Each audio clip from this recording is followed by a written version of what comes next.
গাড়ীত ৰথ আদি বিভিন্ন ধৰণৰ অস্ত্ৰ শস্ত্ৰ পাইছে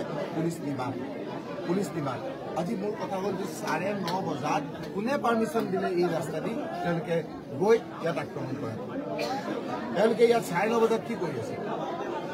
প্ৰথম কথাটো আহিব যে ৰাতি 9:30 বজাত 10 বজাত তেওঁলোকে এই মণিকুটিকাটিৰ ভিতৰত সুৰেশ বৰা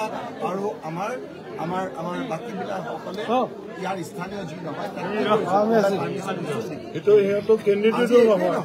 আজি টি গাৰ্ডেনৰ মানুহক কোনে গৈ গুলিয়াইছে সেই কথাখিনি আপোনালোকে তাত গ'লে গম পাব ভিডিঅ' ফুটেজত তেওঁৰ ঘৰত CCTV আছিল চব ওলাই গৈছে সেই ল'ৰাকেইটাই এতিয়া কুটাই নি গেৰুৱাত দপদপাই ঘূৰি ফুৰিছে কোনো পুলিচৰ একশ্যন নাই এটা নিৰ্বাচন বৈতৰণি পাৰ হ'বৰ কাৰণে যি ধৰণেৰে একে আপোনালোকে সৃষ্টি কৰিছে এইটো পৃথিৱীত নোহোৱা নোখোজা কথা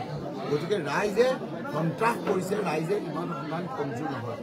ৰাইজ ওলাই আহিব ৰাইজ মানে ভোট দিবলৈ নালাগে ভোট দিব নালাগে ৰাইজে ভয় খাব লাগে গুলি পৰ্যায়লৈ গৈ পেলাই ৰাজনীতি কৰিবলৈ আৰম্ভ কৰিছে এই সুৰেশ বৰা আমাৰ লগত থাকোঁতে একে যুধিষ্ঠিৰ হৈ শংকৰী হৈ একেবাৰে তেওঁ একদম ভাল একদম মানুহ এজন হৈ গ'ল এতিয়া আকৌ মই শুনিছোঁ মই পোৱা নাই এতিয়ালৈকে জিতু গোস্বামীয়ে বোলে অপেনলি কৈছে যে এইকেইটা দিন আমি কোলা কাপোৰ মুখত বান্ধি মই নাজানো কোলা কাপোৰ মুখত বান্ধি আমি তাৰমানে কোলা কাপোৰ বান্ধি পেলাই মানুহৰ ঘৰত গৈ পেলাই অত্যাচাৰ কৰিব মাৰিব পিটিব যি কৰিব লাগে কৰি থাকে এইটো হয় আপোনালোকে ওলাইছেনে নাই মই নাজানো এইটো হয় কিন্তু প্ৰথমে তেওঁৰ বিৰুদ্ধে একশ্যন ল'ব লাগে যদি সুৰেশ বৰা ডাঙৰীয়া কি জিতু গোস্বামী ডাঙৰীয়া এই কথা কি পৰ্যায়লৈ গৈছে আপোনালোকে এটা বাই ইলেকশ্যন জিকিবৰ কাৰণে কি মানসিকতা কি পৰ্যায়লৈ গৈছে